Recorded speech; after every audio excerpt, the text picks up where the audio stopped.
جب حضرت آدم نے دنیا میں پہلا قدم رکھا، حضرت آدم کے پیروں کے نشان جو دنیا کے 4 مذاہب کے ماننے والوں کے لیے مقدس ہیں۔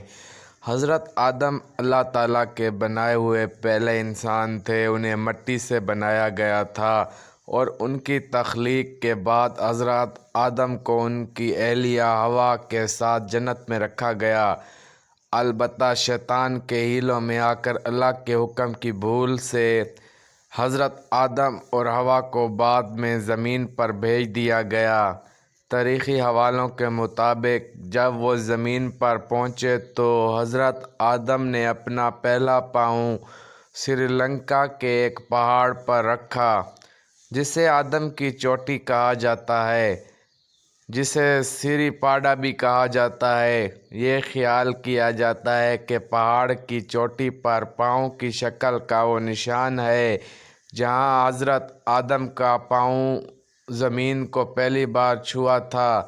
یہ جگہ صرف مسلمانوں کے لیے نہیں بلکہ بدھ مت کے ماننے والوں اور ہندوؤں کے علاوہ یہودیوں اور عیسائیوں کے لیے بھی اہمیت کی حامل ہے۔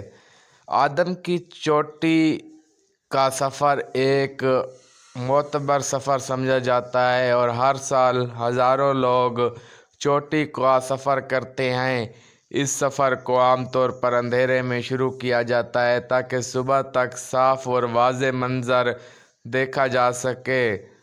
مختلف لوگوں کے مطابق سری لنکن گورنمنٹ نے اب حضرت آدم علیہ السلام کے پاؤں کی شبیہ کو پتھروں سے ڈھانپ دیا ہے۔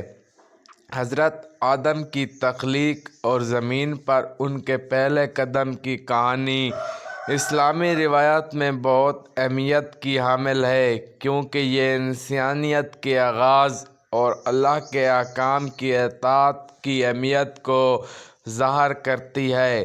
قرآن مجید میں واضح ہے کہ حضرت آدم اللہ کے نبی ہیں اور ان کی اولاد اسلام میں سب سے پہلے ایمان لانے والی تھی۔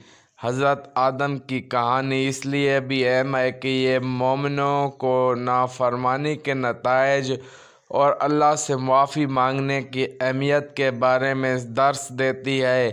اللہ تبارک و تعالیٰ سے دعا ہے کہ اللہ تعالیٰ ہمیں صراط مستقیم پہ چلنے کی توفیق عطا فرمائے اور زیادہ سے زیادہ نیک اعمال کرنے کی توفیق عطا فرمائے تاکہ آخرت میں ہم کامیاب ہو سکیں۔